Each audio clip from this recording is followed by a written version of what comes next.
Você já presenciou o exato momento em que uma pessoa recebe uma notícia capaz de mudar o rumo da vida inteira? Era fim de tarde. O céu estava coberto por nuvens cinzentas, e uma garoa fina escorria pelo para-brisa, enquanto eu dirigia pelas ruas do centro. As buzinas da cidade ao redor pareciam distantes. Eu tinha acabado de encerrar uma corrida quando a próxima notificação apareceu na tela. Retirar passageiro na Rua dos Andradas, número 178. Destino: Hospital São Lucas. Aceitei sem hesitar. Quando parei o carro, ele já estava na calçada. Um homem de cerca de 45 anos, alto, elegante, mas visivelmente abalado. A camisa social estava amarrotada como se tivesse passado a noite em claro. Os olhos vermelhos tentavam disfarçar o que o coração já não conseguia esconder. Ele entrou no carro sem dizer uma palavra. Apenas confirmou o destino com um aceno breve e encarou a janela. Um silêncio denso se instalou ali, mas, para mim, aquele silêncio dizia mais do que qualquer conversa casual. Eu costumo observar muito mais do que falo. Cada passageiro tem uma história, algumas leves, outras pesadas. Mas naquele instante, eu sabia que algo importante estava prestes a acontecer. Segui dirigindo. As ruas começaram a ficar menos movimentadas à medida que nos afastávamos do centro. A chuva se intensificava devagar, mas constante. Ele mexia no celular, bloqueava a tela, desbloqueava de novo, como se esperasse algo, ou temesse. A corrida, aparentemente comum, carregava uma tensão silenciosa. Eu não sabia ainda, mas aquele homem não estava apenas indo visitar o filho. Ele estava prestes a tomar a decisão mais difícil de sua vida, e foi quando o celular dele vibrou pela terceira vez. Ele olhou, hesitou, atendeu, e então tudo começou a mudar. "Alô?", disse ele com a voz baixa, mas firme. Por um instante, tudo dentro do carro pareceu parar. Meu retrovisor refletia seu rosto tenso, e percebi que ele estava tentando controlar a respiração, como quem se prepara para o pior. Do outro lado da linha, uma voz, provavelmente feminina, falava rápido. Eu não ouvia as palavras, apenas o som abafado da urgência. Ele fechou os olhos por alguns segundos, pressionou os lábios e assentiu em silêncio. Entendi. Ele piorou? Mas ele ainda está consciente? Houve uma pausa longa. Ele levou a mão ao rosto, cobrindo a boca, como se aquilo pudesse conter o que estava prestes a explodir dentro dele.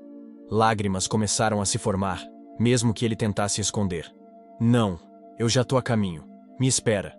Por favor, não faça nada até eu chegar." Desligou. Por um momento, o único som que se ouvia era o dos limpadores de para-brisa varrendo a garoa.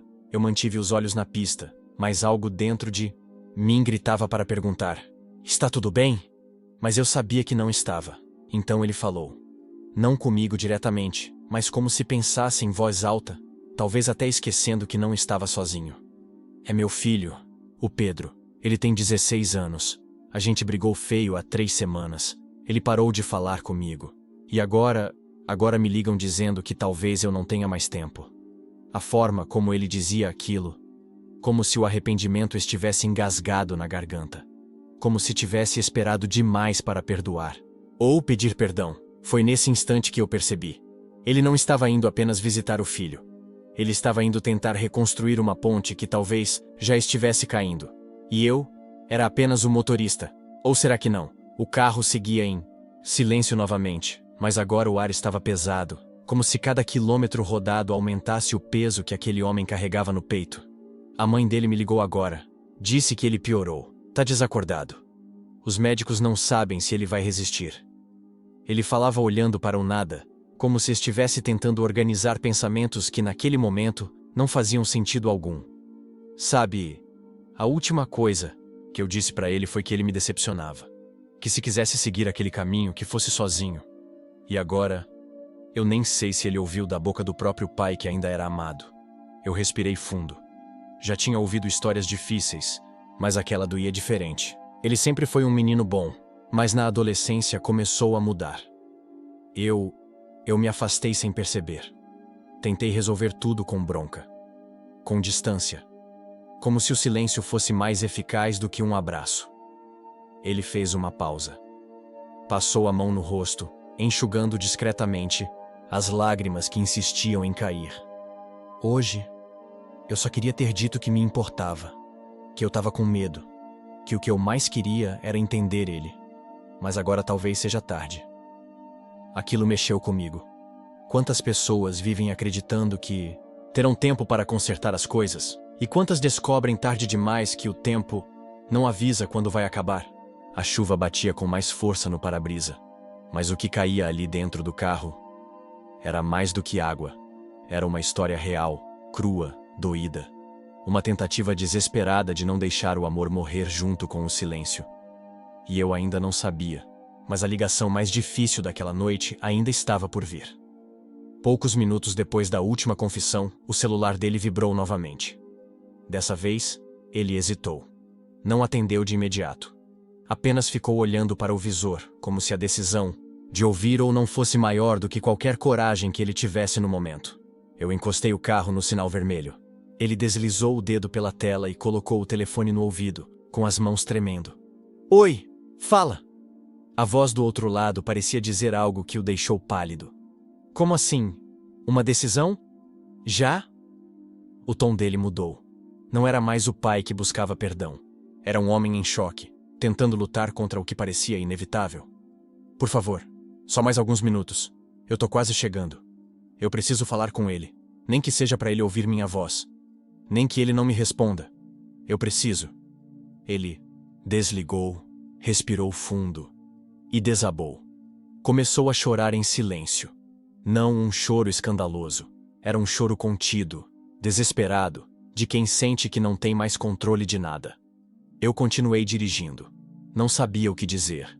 E talvez ele nem precisasse de palavras. Só precisava de um pouco de humanidade. De um motorista que o escutasse sem julgamentos. Eles disseram que, se ele não reagir nas próximas horas, vão precisar decidir se desligam os aparelhos. Silêncio. Você acredita em milagre? Ele perguntou de repente. Pegou-me de surpresa, mas respondi com honestidade. Acredito. Já vi acontecer onde ninguém mais acreditava. Ele assentiu. E por alguns segundos pareceu agarrar-se naquela resposta como quem segura a última corda antes do abismo. E então ele disse algo que me marcou. Não sei se essa corrida é só para ver meu filho. Ou para me despedir do homem que eu fui. A estrada à frente seguia molhada. Mas o que nos esperava no destino era mais imprevisível do que qualquer previsão do tempo. Faltavam cerca de 10 minutos para chegarmos ao hospital, quando ele mexeu no bolso interno do paletó e tirou um envelope amassado. Sabe o que é isso? Perguntou, segurando com os dedos trêmulos. Balancei a cabeça em silêncio. É uma carta. Eu escrevi ontem à noite. Não dormi. Fiquei encarando o teto e escrevendo. Não sabia se ia entregar. Não sabia se teria coragem. Mas é tudo que eu nunca disse. Tudo que ficou preso aqui dentro por anos. Ele olhou para o envelope como se fosse algo sagrado. Como se aquele pedaço de papel carregasse sua redenção. Ou sua sentença. Aqui tem coisas que nunca tive coragem de dizer olhando nos olhos. Palavras que deviam ter saído antes das mágoas, antes do orgulho. Ele hesitou. Depois estendeu o envelope em minha direção. Se eu não conseguir entregar, você pode prometer uma coisa? Que vai dar isso para ele? Ou para a mãe dele? Sei lá. Engoli seco. Aquilo estava indo muito além de uma corrida comum. E mesmo sem conhecê-lo, mesmo sem saber o nome dele até aquele momento, eu disse que sim. Peguei o envelope com cuidado. Era leve, mas o peso emocional que carregava era imenso. Obrigado, ele sussurrou. Se ao menos ele puder ouvir essas palavras, talvez eu encontre um pouco de paz. E então ele me contou o que estava escrito. Trechos dolorosos, confissões, memórias da infância do filho, um pedido de perdão, um eu te amo repetido diversas vezes, como se quisesse compensar todos os anos em que ficou preso na garganta. Naquele momento, percebi que não era só o filho que precisava sobreviver, era ele também, o pai, o homem por trás das falhas, mas o tempo estava acabando, e o destino se aproximava. Chegamos ao hospital. Ele saiu do carro quase tropeçando no próprio desespero. Eu estacionei rápido e fui atrás, segurando o envelope em mãos. Os corredores eram frios, brancos, silenciosos. exceto pelos sons abafados de monitores cardíacos e passos apressados. Ele se dirigiu direto à recepção, ofegante. Quarto, 307. Seu filho está lá, disse a atendente com uma expressão séria. Corremos pelo elevador. O silêncio agora era preenchido apenas pelo som de nossa respiração e do coração que batia forte dentro do peito dele. E, de algum modo, dentro do meu também. Ao sair no terceiro andar, avistamos uma mulher sentada no canto, com as mãos unidas e os olhos marejados. Era a mãe. Ao ver o homem, ela se levantou, mas não disse uma palavra. Os dois se encararam por alguns segundos. Não havia mais espaço para acusações. Só dor. Só urgência. Ele ainda tá... perguntou ele sem completar. Ela assentiu. Mas os médicos disseram que... ele pode não passar, desta noite. Ele apertou os olhos, como quem tentava segurar um universo inteiro de emoções. Olhou para mim, como se lembrasse do envelope. Eu entreguei. E naquele instante, seus dedos vacilaram, como se não quisessem soltar mais aquilo. Mas ele respirou fundo e entrou. Fiquei ali, no corredor. Segundos viraram minutos, minutos que pareciam horas, e foi então que ouvi. Não uma explosão, não um grito, mas um som contido de dor sendo engolido. Um soluço abafado vindo de dentro do quarto. Uma despedida sendo feita com palavras escritas, não ditas. Naquele momento, me perguntei: quantos pais perdem a chance de falar enquanto ainda dá tempo? Quantos filhos partem sem ouvir as palavras que tanto esperaram? E se fosse com você, o que estaria guardado dentro do seu envelope? Alguns minutos se passaram até que ele saiu do quarto. Caminhava devagar, como se cada passo pesasse o dobro. O envelope já não estava mais com ele. Seus olhos estavam diferentes. Não havia mais a mesma tensão, mas também não havia alívio. Era como se ele tivesse deixado um pedaço dele naquele quarto. E talvez tivesse mesmo. Ele se aproximou da ex-mulher. Eles se olharam. Não disseram nada, mas algo ali havia mudado. Ele apertou minha mão, ele disse com a voz rouca. Quando terminei de ler a carta, ele apertou minha mão. Aquilo foi como um raio cortando o silêncio. Os médicos disseram que isso pode ter sido apenas um espasmo, mas eu senti. Ele me ouviu. Eu tenho certeza disso. E então ele se permitiu chorar. Ali, diante da mulher que um dia amou. Diante de mim, um estranho. Diante de Deus, talvez. Mas principalmente, diante dele mesmo. Era o choro de alguém que encontrou uma fresta de perdão no momento mais improvável. Se ele se for, eu já não sou mais o mesmo. Mas se ele ficar, eu juro por tudo que vou fazer diferente. E ali, no meio daquele corredor de hospital, não era só um homem quebrado tentando recomeçar. Era um pai renascendo do próprio arrependimento. Eu me afastei discretamente, deixei que eles tivessem aquele momento. Mas, antes de ir, ele me chamou. Obrigado por ouvir. Por dirigir devagar. Por não me interromper. E então, me entregou algo inesperado. Um cartão com um número escrito à mão. Se algo mudar, se ele acordar, eu te aviso. Guardei o papel no bolso sem dizer nada. Naquele instante, senti que aquela corrida não tinha acabado ali. Voltei para o carro. A chuva tinha parado, mas o céu ainda estava cinzento. Liguei o motor, mas não saí do lugar. Fiquei ali, olhando para a saída do hospital, tentando entender por que aquela corrida tinha me afetado tanto. Talvez porque naquele carro eu não tivesse levado só um passageiro. Eu levei um arrependimento inteiro, um pedido de perdão, uma tentativa de reconstrução. Peguei o cartão que ele me deu, um número rabiscado com pressa, mas com esperança.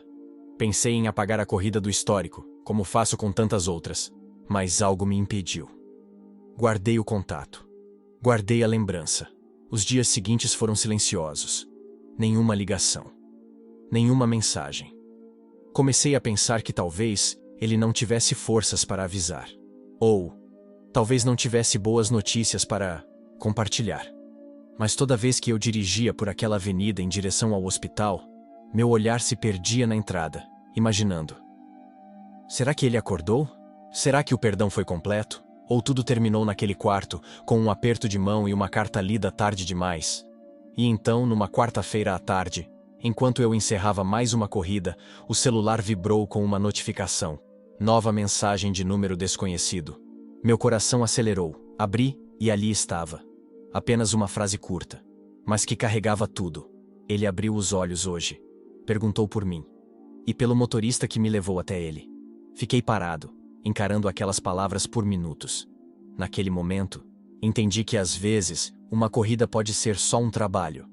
Mas outras vezes, é o caminho inteiro entre o arrependimento e a redenção. No dia seguinte, voltei ao hospital.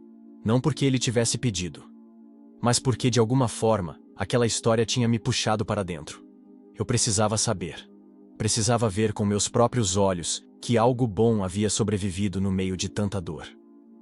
Cheguei no mesmo andar, no mesmo corredor, e lá estava ele, sentado ao lado da cama, segurando a mão do filho. Dessa vez não chorava. Havia paz em seus olhos, cansaço também, mas paz. Ele me viu e sorriu.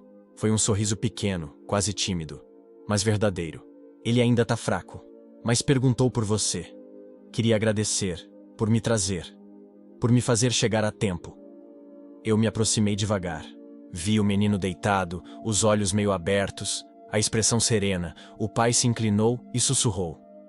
Lembra daquele envelope? Eu li para ele, cada palavra, e antes de adormecer de novo, ele apertou minha mão. Não sei se ele entendeu tudo, mas sei que ele sentiu. Naquele momento, compreendi algo profundo. Nem sempre a gente precisa consertar o passado inteiro. Às vezes, basta ter coragem de começar um novo capítulo. E por incrível que pareça, aquele reencontro, aquele momento em que o tempo pareceu congelar, começou dentro de um carro, um simples carro, um Uber, e eu, um motorista qualquer. Fui testemunha de algo sagrado, o reencontro entre um pai e um filho. E se ele não tivesse pego aquele carro? E se o sinal tivesse atrasado? E se a ligação tivesse vindo 5 minutos depois? A vida é feita de segundos que parecem pequenos, até que mudam tudo. Naquela noite voltei para casa em silêncio. Não liguei o rádio. Não aceitei mais corridas. Apenas dirigi devagar pelas ruas molhadas da cidade, como se cada farol aceso fosse uma lembrança daquele dia. Cada rosto no ponto de ônibus. Uma nova história à espera de alguém que ouça. Guardei o número dele no meu celular. Não pelo nome, mas pelo que representava. Corrida 7832. O reencontro. Talvez eu nunca mais os veja. Talvez o menino se recupere e a vida siga com seus altos e baixos. Mas sei que naquele dia, naquele fim de tarde cinzento, Deus usou o volante que eu segurava para conduzir mais do que um carro. Conduziu um pai, até o perdão. E é isso que poucas pessoas entendem. Às vezes, o que parece ser só uma corrida é na verdade o último fio de esperança entre o adeus e o recomeço. Antes de dormir naquela noite, abri o app para encerrar o turno. E foi então que ela chegou. Nova corrida disponível. Local de retirada. Rua Antônio Nobre. Olhei para a tela por alguns segundos. Aceitei. Porque no fundo, a próxima história já estava me esperando. E você? Se estivesse no lugar dele, conseguiria perdoar antes do tempo acabar? Comente aqui embaixo. O que você faria nessa situação? E se essa história tocou o seu coração, compartilhe com alguém que precisa ouvir isso hoje. Talvez esse seja o reencontro que ainda falta acontecer.